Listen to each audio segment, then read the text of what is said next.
The dusk air was clogged with scents of deep-fried food. The air was clouded with the exclamations of hundreds of happy carnival goers as they sped through rides and reckless abandon. It was the perfect evening. The joyous atmosphere, filling the hearts and minds of everyone there, was enough to last until their next adventure. I couldn't help but smile at my brightest, whitest grin. It was the season of the carnivals, fairs, and outdoor festivals. The sweet smell of cotton candy washed over the land like flash flood. The bright emerald of my eyes swept over for the masses and spying large overstuffed animals bobbing for the crowds as children and adults alike touted their prizes for the fairgrounds. Everyone here tonight was a child at heart, including myself.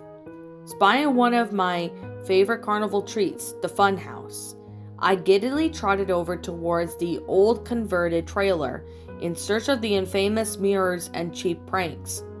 My friends had all gone in search of their favorite greasy fair delicacies, leaving me to my own devices.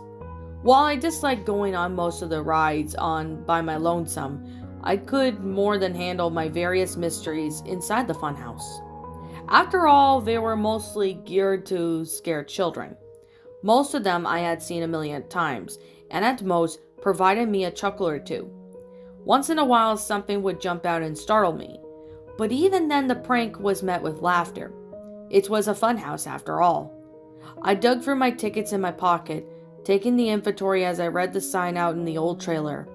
A young Hispanic man stood by the door, his smile only broken with a slip of fresh ice-cold lemonade as he held in his right hand. As people entered, he would smile and nod, placing tickets in his pocket. It was 5 tickets to enter. I had exactly 7. What a fine way to end the magical night at the fair. Passing the little light blue squares of paper off to the vendor, I merely stepped up the stairs and into the dark interior of the large, refurbished trailer. I had to blink a few times just to adjust my eyes to the light. Pausing for just a moment, I pulled the length of my long red hair out the back of my shoulders and secured it with the purple hair tie from my left waist. I was ready to have some fun, all by my lonesome. As I began down the tiny dark corridor, I could hear the echoes of people who entered the home before me chuckling and squealing. I heard a couple of people up ahead. The woman giggling like a schoolgirl after her boyfriend, or male counterpart I should say, instead of making assumptions, let out a frightening cry. I quietly uttered a chuckle. Men are usually seen to be the biggest chickens when it comes to these types of thrills. As I rounded the first dark corner, I was met with my first scare. An old prop of hanging man flew out from the way, its limbs flailing out limply as a sudden jolt had forced it from its place in the wall. I jumped and my body flooded with anxious tingling that seemed to be dissipate throughout my fingers and toes. I chuckled, pushing the dummy aside, and I headed further into the funhouse. There was something odd, as my fingers had pushed against the prop. It had a slightly warm and gooey, great effects. Perhaps they actually had put some effort into things going by this year. After a couple of feet, a ghastly glowing sheet came from flying across the ceiling, accompanied by the familiar ghostly sounds of Halloween and made by Famous. My green sights followed the sheet until it disappeared into the brick back wall. Without a second thought, I made my way further down the hall. Before long, I came to another corridor, my face almost meeting with the black wall, rather abruptly, if not for my toes hitting the painted cardboard. I blinked and squinted for a moment to gather my bearings again. It was easy to get lost in places like this, and the black interior and the lack of lighting leave you disoriented and easier to spook. Before I had the time to recover from my encounter with the wall, there was a horrifying shriek, followed by another cheap prop dislodging from the wall. I let out a squeal of surprise, falling back onto the floor as the dummy swung back and forth in front of me. It had several flashing green LED lights scattered around in odd places. I chuckled as I plucked myself back up onto the floor. I gave my butt a rub or two. My cheeks were a little sore from the tumble. It was nothing big, especially not compared to the frills I was getting this time around. As I started off again, the dummy having the warm gooey texture as did last. This time, however, my fingers came away wet.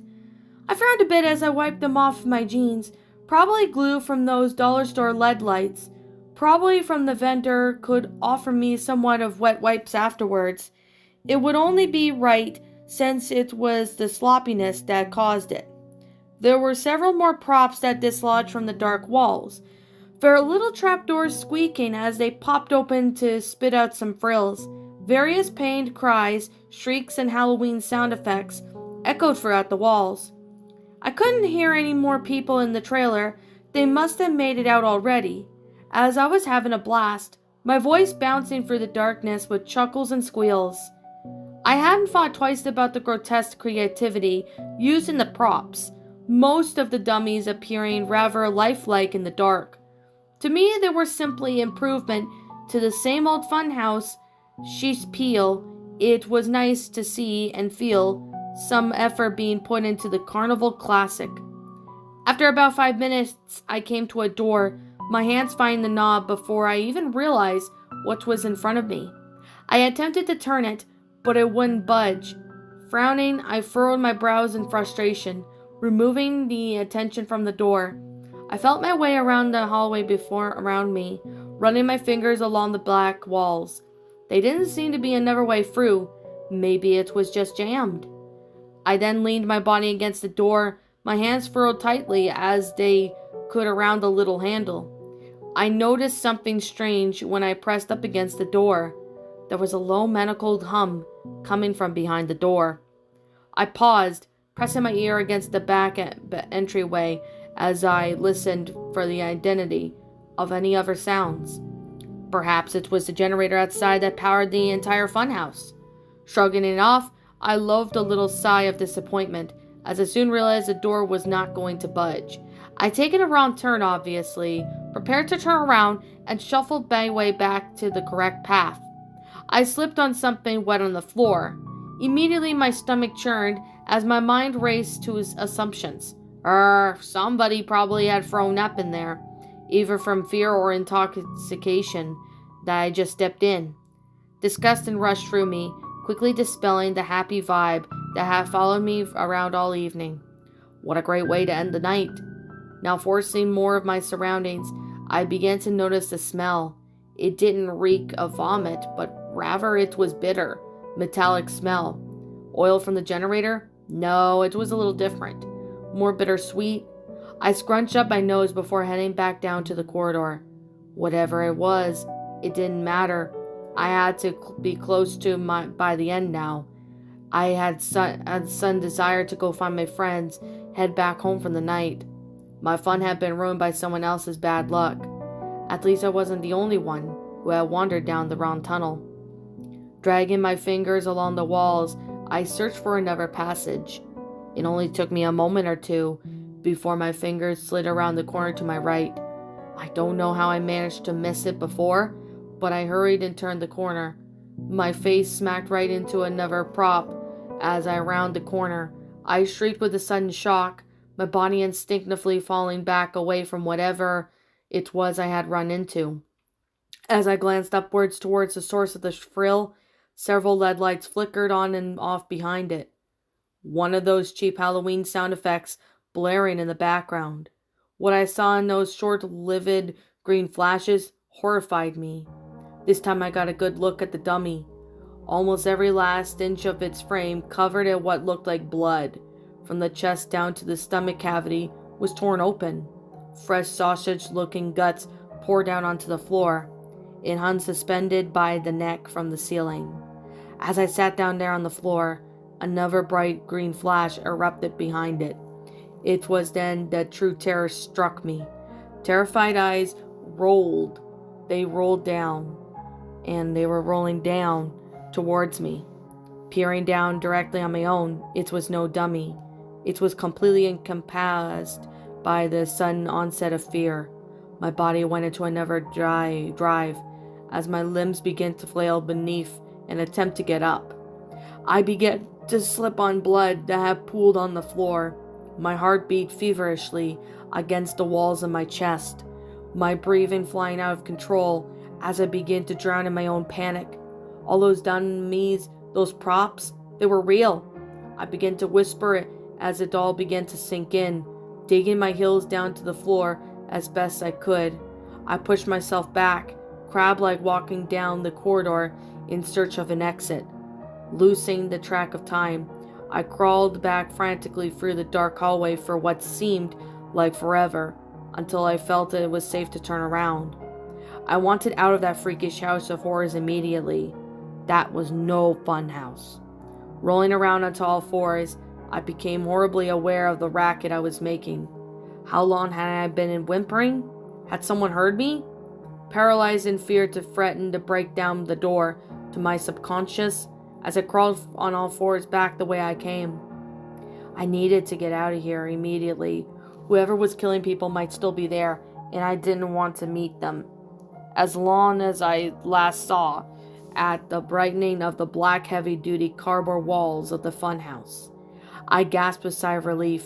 Hot tears began to pour down my face as I hurried towards the exit. The sunlight became more apparent as I crawled, its weak last rays fighting for against its life of the twilight. There was shuffling behind me now in the corridor, and now scraping sound. I whimpered loudly, my voice jagged with pure horror, as I was almost out of this place. As I reached for the doorway which I had just entered, throwing my hands out the door, I curled my fingers around the door to jam my thrust myself forward down the stairs. As my body rolled out onto the grass, a loud cry of frustration echoed from the trailer. I didn't waste any time, rolling onto my stomach and pushing myself up onto my feet. Again my emerald eyes rolled around the crowd, their terrified faces gawking against me as I rose to my full height. I didn't want to wait. I didn't stop. Breaking out into tears, I pushed through the crowd, leaving the bloody handprints on t-shirts and bare shoulders. I wanted to get out of there right now. When I had finally found my friends, they all gathered around me in an effort to comfort my trembling frame. By then, I was uncontrollably crying, my salty tears leaving streaks on the bright red blood from the funhouse. Security had already been called, and it took them very little time to find me. They had stormed into the funhouse, quickly discovering the grisly remains of 11 people. The culprit had yet to be found, but they were scurrying around the grounds as they questioned me. I only half listened. The crowd of hundreds of people and their oversized stuffed animals suddenly terrified me. One of them, any one of them, could have been the culprit.